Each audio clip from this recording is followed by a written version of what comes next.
Vamos começar? Hoje nós iremos ler na Bíblia de Estudo Desafio de Todos os Homens, da editora Mundo Cristão.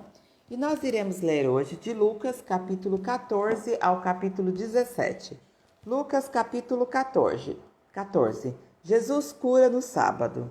Certo sábado, Jesus foi comer na casa de um líder fariseu, onde o observaram atentamente.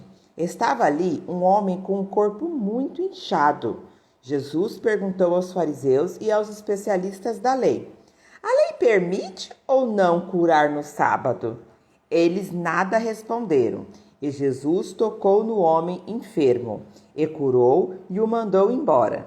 Depois perguntou a eles: qual de vocês, se seu filho ou seu boi cair num buraco, não se apressará em tirá-lo de lá, mesmo que seja sábado?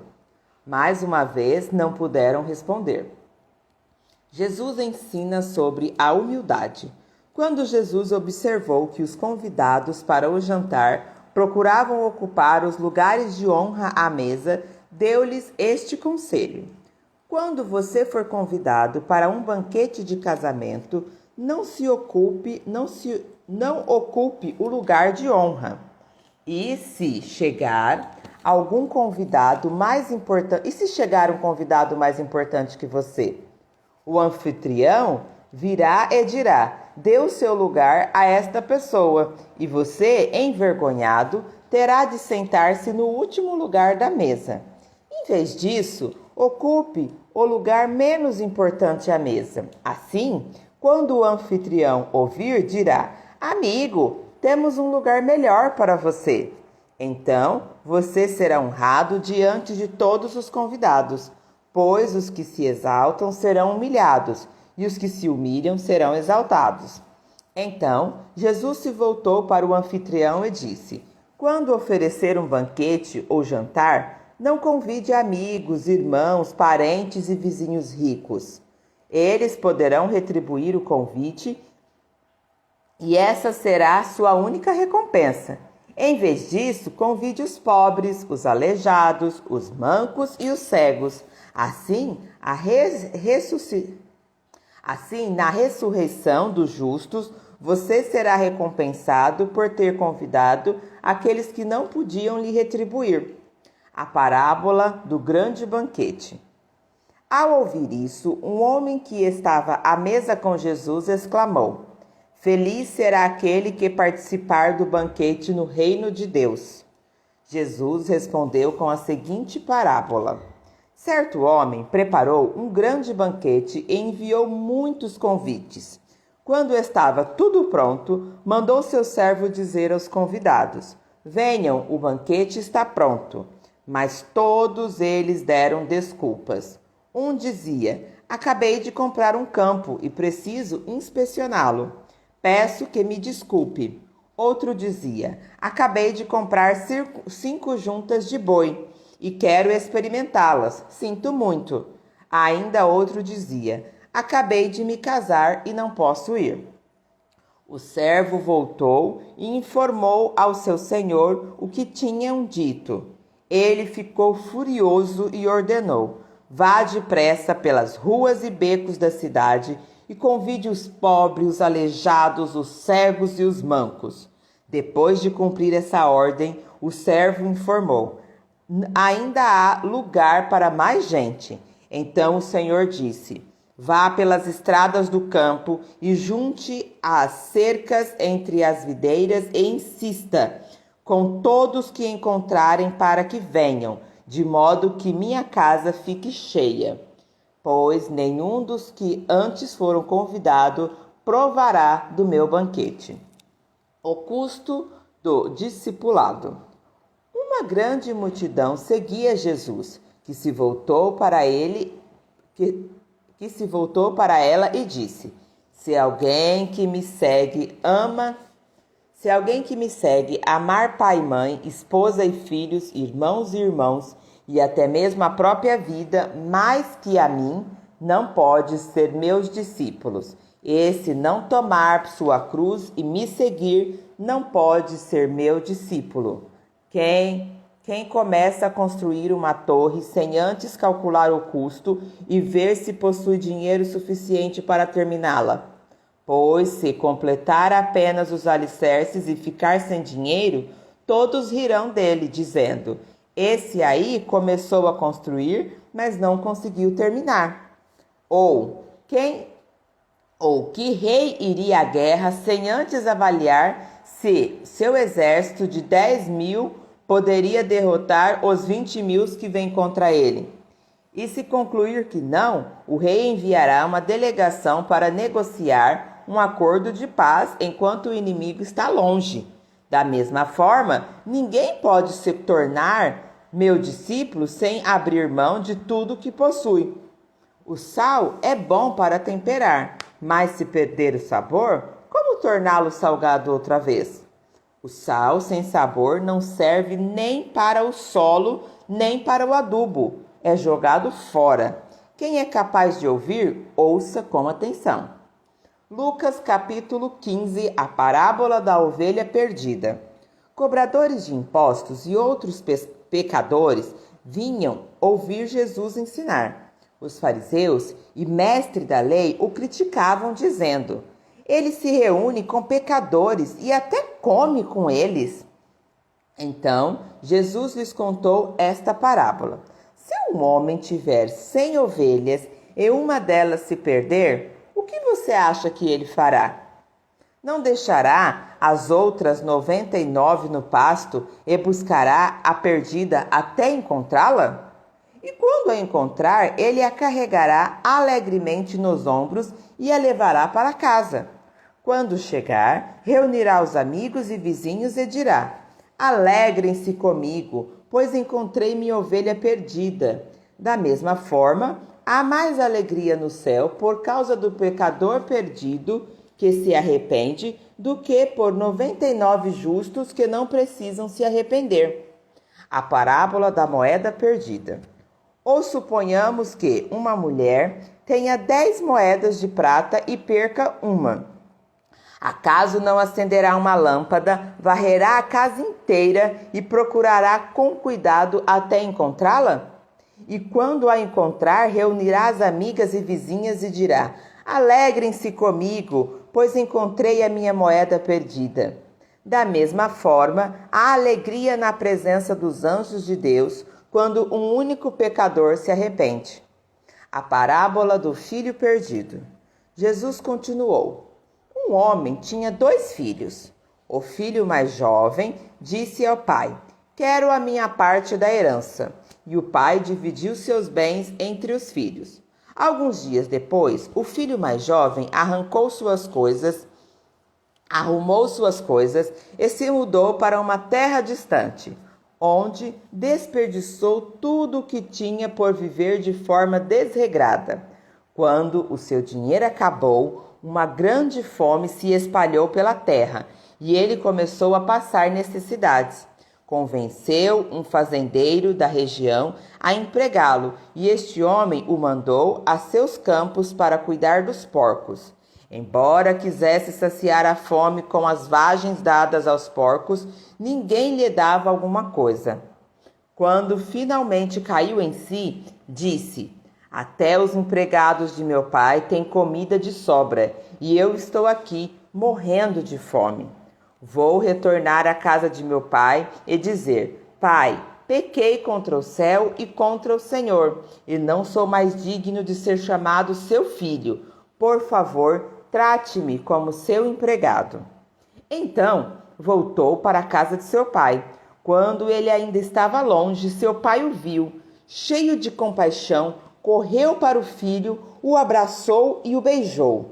O filho disse: pai, pequei contra o céu e contra o Senhor, e não sou mais digno de ser chamado seu filho.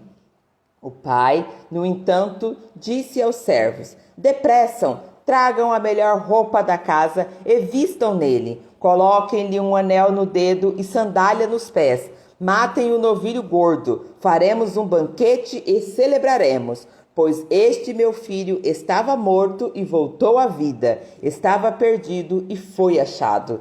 E começaram a festejar. Enquanto isso, O filho mais velho trabalhava no campo. Na volta para casa, ouviu música e danças e perguntou a um dos servos o que estava acontecendo. O servo respondeu: seu irmão voltou e seu pai matou o novilho gordo, pois ele voltou são e salvo.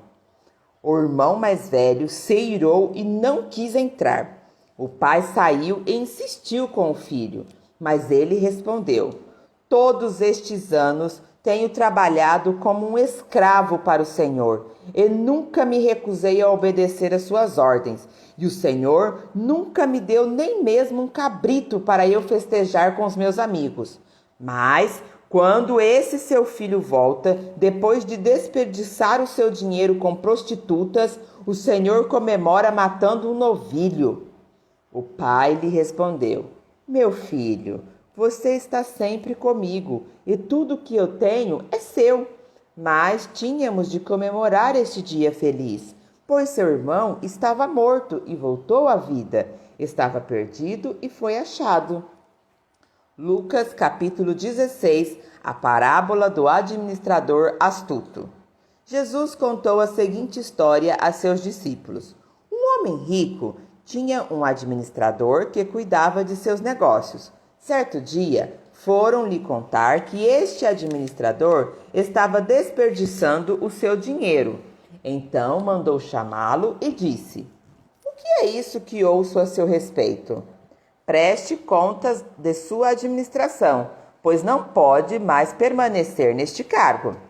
O administrador pensou consigo: e agora? Meu patrão vai me demitir.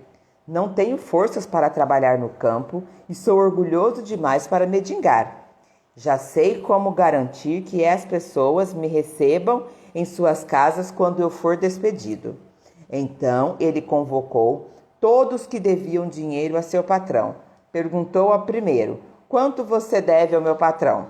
O homem respondeu: devo 100 tonéis de azeite. Então o administrador lhe disse: pegue depressa sua conta e mude-a para 50 tonéis.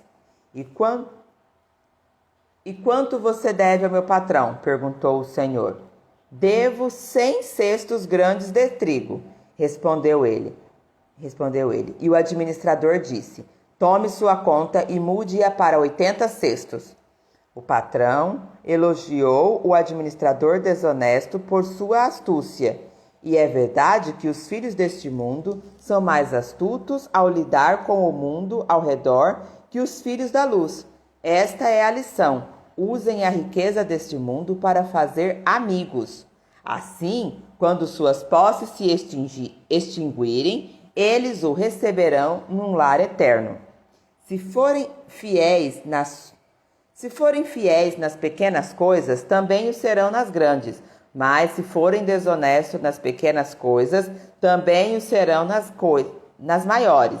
E se vocês não são confiáveis ao lidar com a riqueza injusta neste mundo, quem lhes confiará a verdadeira riqueza? E se não são fiéis com os bens dos outros, por que alguém lhe confiaria o que é a vocês? Ninguém pode servir a dois senhores, pois odiará um e amará o outro. Será dedicado a um e desprezará o outro. Vocês não podem servir a Deus e ao dinheiro. Os fariseus e a lei. Os fariseus, que tinham grande amor ao dinheiro, ouviram isso tudo e zombaram de Jesus. Então ele disse: vocês gostam de parecer justos em público, mas Deus conhece o seu coração. Aquilo que este mundo valoriza é detestável aos olhos de Deus. Até a chegada de João, a lei de Moisés e a mensagem dos profetas eram seus guias. Agora, porém, as boas novas do reino de Deus estão sendo anunciadas e todos estão ansiosos para entrar. É mais fácil o céu e a terra desaparecerem que ser anulada até o menor traço da lei de Deus. Assim, o homem que se divorcia de sua esposa e se casa com outra mulher comete adultério, e o homem que se casa com uma mulher divorciada também comete adultério. A história do rico e do mendigo. Jesus disse: havia um homem rico que se vestia de púrpura e linho fino e vivia sempre cercado de luxos. À sua porta ficava um mendigo coberto de feridas chamado Lázaro. Ele ansiava comer o que caía da mesa do homem rico, e os cachorros vinham lamber as suas feridas abertas. Por fim, o mendigo morreu, e os anjos o levaram para junto de Abraão. O rico também morreu e foi sepultado, e foi para o lugar dos mortos. Ali, em tormento, ele ouviu Abraão de longe com Lázaro ao seu lado. O rico gritou: Pai Abraão, tenha compaixão de mim. Mande Lázaro aqui para que eu molhe a ponta do dedo em água e refresque a minha língua. Estou em agonia nestas chamas. Abraão, porém, respondeu: Filho, lembre-se de que durante a vida você teve tudo o que queria e Lázaro não teve coisa alguma. Agora ele está aqui sendo consolado e você está em agonia. Além do mais, há entre nós um grande abismo. Ninguém daqui pode atravessar para o seu lado, e ninguém daí pode atravessar para o nosso lado. Então o rico disse: Por favor, pai Abraão, pelo menos mande Lázaro à casa de meu pai, pois tenho 5 irmãos e quero avisá-los para que não terminem neste lugar de tormento. Moisés e os profetas já os avisaram, respondeu Abraão. Seus irmãos podem ouvir o que eles disseram. Então o rico disse: Não, pai Abraão, mas se alguém dentre os mortos lhe fosse enviado, eles se arrependeriam. Abraão, porém, disse: Se eles não ouviram Moisés e os profetas, não se convencerão, mesmo que alguém ressuscite dos mortos.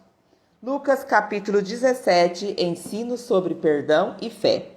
Jesus disse a seus discípulos: Sempre haverá o que leve as pessoas a cair em pecado, mas que aflição espera quem causa a tentação. Seria melhor ser lançado no mar como uma pedra de moinho amarrada ao pescoço, que fazer um desses pequeninos pecar. Portanto, tenham cuidado. Se um irmão pecar, repreenda-o, e se ele se arrepender, perdoe-o. Mas, mesmo que ele peque contra você 7 vezes por dia, e cada vez se arrependa e peça perdão, perdoe-o. Os apóstolos disseram ao Senhor: Faça nossa fé crescer. O Senhor respondeu: Se tivesse fé, ainda que tão pequena quanto um grão de mostarda, poderiam dizer a esta amoreira: Arranque-se e plante-se no mar, e ela lhes obedeceria. Quando um servo chega do campo, depois de arar ou cuidar das ovelhas, o Senhor lhe diz: Venha logo para a mesa comer conosco. O servo lhe diz: Venha logo para a mesa comer conosco? Não. Ele diz: Prepare minha refeição, apronte-se e sirva-me enquanto como e bebo. Você pode comer depois. E acaso o Senhor agrade ao seu servo por fazer o que lhe foi... E acaso o Senhor agrada ao seu servo por fazer o que lhe foi ordenado? Da mesma forma, quando vocês obedecem, deve dizer: Somos servos inúteis, apenas cumprimos o nosso dever. A cura de 10 leprosos. Dirigindo-se a Jerusalém, Jesus chegou à fronteira entre a Galileia e Samaria. Ao entrar num povoado dali, 10 leprosos, mantendo certa distância, clamaram: Jesus, mestre, tenha misericórdia de nós. Ele olhou para eles e disse: Vão e apresentem-se aos sacerdotes.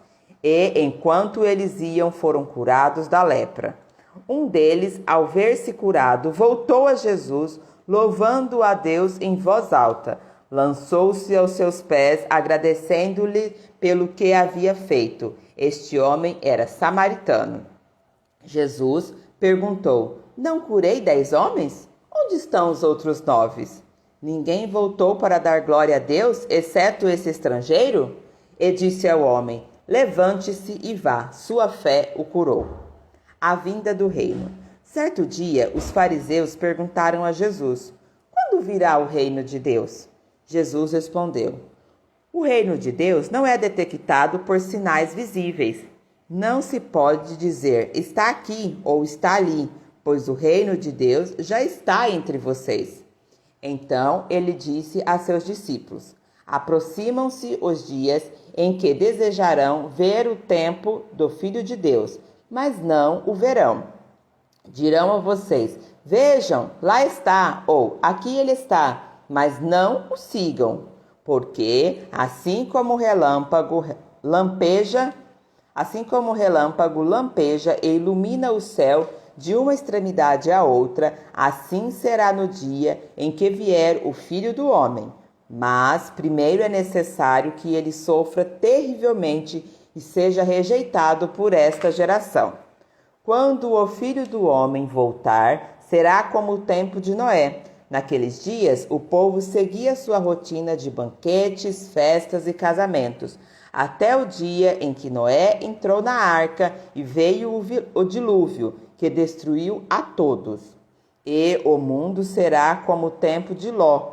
O povo se ocupava de seus afazeres diários, comendo e bebendo, comprando e vendendo, cultivando e construindo, até o dia em que Ló deixou Sodoma. Então o fogo e o enxofre ardente caíram do céu e destruiu a todos. Sim, tudo será como sempre foi, até o dia em que o Filho do Homem for revelado.